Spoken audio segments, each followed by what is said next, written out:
Hello viewers, आज के video में हम देखेंगे कक्षा 10वीं हिंदी विषय के पद्य खंड में से पाठ 1 जो है आपका वह है पद। इसके वन लाइनर देख लेंगे। वन लाइनर मतलब जो प्रश्न आपके वैकल्पिक एक वाक्य में उत्तर दीजिए जोड़ी इसमें आ सकते हैं। इसके साथ ही 2-2 नंबर के प्रश्नों की तैयारी भी आपकी इससे हो जानी है और यह बहुत ही महत्वपूर्ण है। तो शुरू कर देते हैं। इससे आपकी वार्षिक परीक्षा की तैयारी शुरू हो गई है।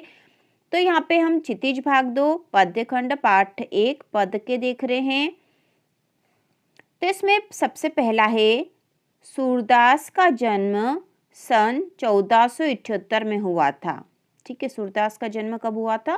सन 1478 में हुआ था। ये वैकल्पिक प्रश्न में आ सकता है कि सूरदास का जन्म कब हुआ था, तो यहाँ आएगा 1478 में।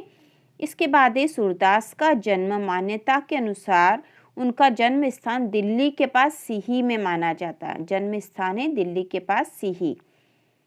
सूरदास के गुरु वल्लभाचार्य है। यह प्रश्न 22, 23 और 24 में आ चुका है। सूरदास के गुरु हैं वल्लभाचार्य। सूरदास अष्टछाप के कवियों में सर्वाधिक प्रसिद्ध हैं क्योंकि वे अष्टछाप के कवि थे। सूरदास मथुरा और वृंदावन के बीच गऊ घाट पर रहते थे। सूरदास श्रीनाथ जी के मंदिर में भजन कीर्तन करते थे। तो आपका जो पद्य खंड का पाठ एक पद है, पद जो है इसके कवि है सूरदास। सूरदास के यहाँ पर पद दे रखे हैं। तो हमें कवि से संबंधित भी बहुत सारे तथ्य याद करने पड़ेंगे क्योंकि एग्जाम में आ सकते हैं। आप इस वीडियो को 1 या 2 बार देख लोगे तो भी आपको ये उत्तर याद रहेंगे। यदि वैकल्पिक में आ गए तो आप आसानी से चयन कर पाओगे। और हम वार्षिक परीक्षा की तैयारी शुरू कर चुके हैं क्योंकि आपकी वार्षिक परीक्षा बहुत ही जल्द आने वाली है। इसके बाद है, सूरदास श्रीनाथ जी के मंदिर में भजन कीर्तन करते थे। सूरदास का निधन सन 1583 में पारसोली में हुआ था। पारसोली में। सूरदास के 3 ग्रंथ हैं। सूरदास के तीनों ग्रंथों के नाम सुरसागर, साहित्य लहरी और सुर सारावली है। 3 ही ग्रंथ है। और जैसे कि प्रश्न आता है कवि परिचय में तो उनकी रचनाएं पूछी जाती है, उसमें होता है किसी 2 रचना के नाम, तो सुरसागर, साहित्य लहरी आप लिख सकते हो। और इनकी 3 ही रचनाएं हैं, सुरसागर, साहित्य लहरी और सुर सारावली। वैकल्पिक में भी यह प्रश्न आ सकता है। इसके बाद है, सूरदास का सुरसागर सर्वाधिक लोकप्रिय है। सर्वाधिक लोकप्रिय ग्रंथ है इनका सुरसागर। और इसी सुरसागर में से पद लिए गए जो हम पाठ 1 पद में पढ़ते हैं। वह सूरदास वात्सल्य और श्रृंगार के श्रेष्ठ कवि हैं। वात्सल्य और श्रृंगार के श्रेष्ठ कवि और वात्सल्य रस का सम्राट भी कहा जाता है।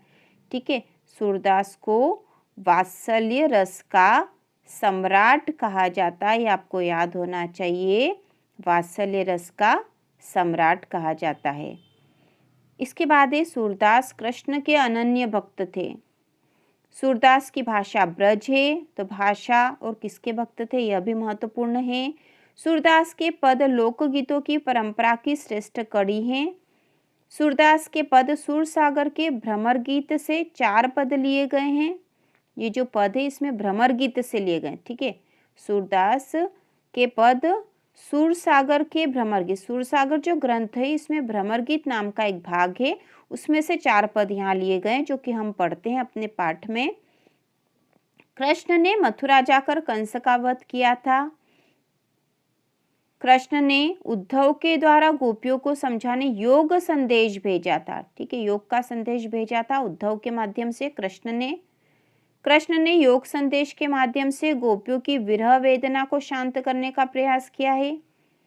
गोपियों को उद्धव का शुष्क संदेश पसंद नहीं आया क्योंकि वो ज्ञान और योग का संदेश लाए थे जो कि एक शुष्क संदेश था और यह गोपियों को पसंद नहीं आया था। योग संदेश के समय भोरा आ जाने से भ्रमर गीत का प्रारंभ हुआ। ठीक है, भ्रमर गीत इसलिए कहा गया है क्योंकि वो भ्रमर मतलब भोरे को लक्ष्य करके कहा गया है और गोपियों के द्वारा ऐसा बताया जाता है कि वह भोरे को कह रही है लेकिन वास्तव में वह उद्धव को कहती है।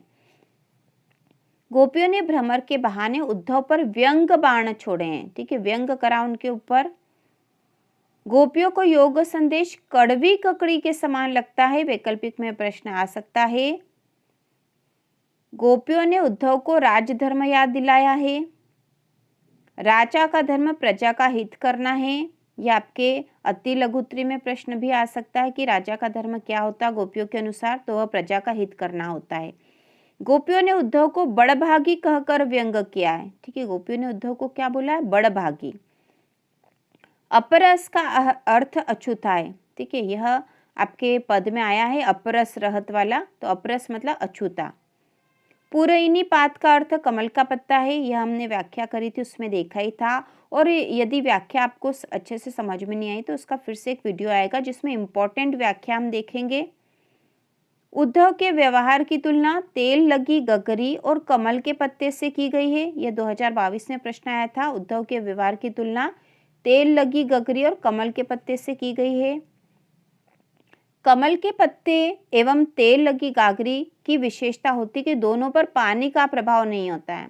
ठीक है, तो उद्धव के व्यवहार की तुलना करी थी गोपियों ने कि वे कमल के पत्ते के समान हैं और तेल लगी गागरी के समान हैं, क्योंकि उन पे कृष्ण का प्रेम नहीं लगा था। गोपियों ने कहा कि उद्धव अभी तुमने प्रेम रूपी नदी में अपने पैर भी नहीं डुबोए हैं। ये पहले पद के अर्थ में आता है। इसके बाद है श्री कृष्ण के अनन्य प्रेम कारण गोपियां स्वयं को भोली भाली हम अबला बता रही है। श्री कृष्ण के प्रेम के कारण गोपियां अपने आप को भोली और अबला बता रही है। गोपियां कहती है कि जिस प्रकार चींटियां गुड़ से लिपटती है उसी प्रकार हम भी कृष्ण के प्रेम में अनुरक्त है। अनुरक्त मतलब उनके प्रेम में ही मग्न है।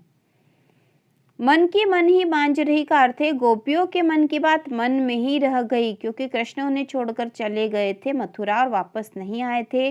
गोपियां अपने मन की बात उनसे नहीं कह पाई थी। इसके बाद गोपियों को कृष्ण के वापस आने की आशा थी, इसलिए उन्होंने तन व मन की व्यथा, व्यथा मतलब परेशानी को सहन करा था, दुख को सहन करा था। तो गोपियों को कृष्ण के आने की आशा थी, इसलिए वो सब कुछ सहन कर रही थी, लेकिन कृष्ण नहीं आए और उन्होंने उद्धव के माध्यम से योग का संदेश भेज दिया था, इसलिए गोपियां बहुत नाराज हो गई थी। इसके बाद अगला है गोपियों की विरह अग्नि योग संदेश को सुनकर और बढ़ गई। ठीक है, उनके विरह मतलब उनसे श्री कृष्ण से दूर होने का जो दुख था वह योग संदेश को सुनकर और बढ़ गया, क्योंकि गोपियां क्या समझ रही थी कि कृष्ण वापस आएंगे, लेकिन वह नहीं आए और उन्होंने उद्धव के माध्यम से योग का संदेश उनको भिजवा दिया था। मर्यादा न लही के माध्यम से प्रेम की मर्यादा की बात की जा रही, तो ये आपके लघुत्तरी में प्रश्न भी है। मर्यादा न लही के माध्यम से किस मर्यादा की बात की जा रही, तो इसमें प्रेम की मर्यादा की बात की जा रही है। हारिल एक पक्षी है जो अपने पैरों में सदैव लकड़ी को पकड़े रहता है।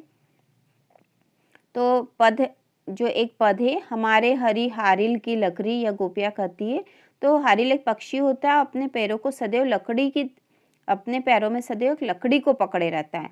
तो यहाँ पे गोपियां कह रही कि हम भी हारिल पक्षी की तरह हैं और हमने कृष्ण रूपी लकड़ी को पकड़ रखा, हम उसे नहीं छोड़ेंगे। इसके बाद गोपियों ने श्री कृष्ण को मन कर्म और वचन से अपने हृदय में सदा के लिए बसा लिया है। गोपियां सोते जागते सपने में दिन रात कृष्ण के नाम का जप करती रहती है। व्याधि का अर्थ रोग पीड़ा पहुंचाने वाली वस्तु होता है। ठीक है, व्याधि शब्द आया तो उसका अर्थ रोग या पीड़ा पहुंचाने वाली वस्तु से है। गोपियों ने योग संदेश उन्हीं को देने की बात कही है जिनके मन चंचल और चक्री के समान है। चंचल और चक्री के समान इसका मतलब है कि उनका मन एक जगह स्थिर नहीं रहता, बार बार इधर उधर भटकता रहता। ऐसे लोगों को योग की आवश्यकता है। गोपियों के अनुसार कृष्ण पहले से ही चतुर थे और मथुरा जाकर राजनीति का ग्रंथ पढ़ लिया है, इसलिए वो और अधिक चतुर हो गए हैं। इसके बाद गोपियां कहती कि पहले के लोग भले और सज्जन होते थे जो दूसरों के हित के लिए घूमते फिरते थे। एक कृष्ण है जो दूसरों का मन चोरी किए फिरते हैं। ठीक है, किसका मन चोरी कर लिया कृष्ण ने? गोपियों का मन चोरी किया है। इसके बाद अगला है गोपियों के अनुसार राजा का धर्म है प्रजा को न सताएं।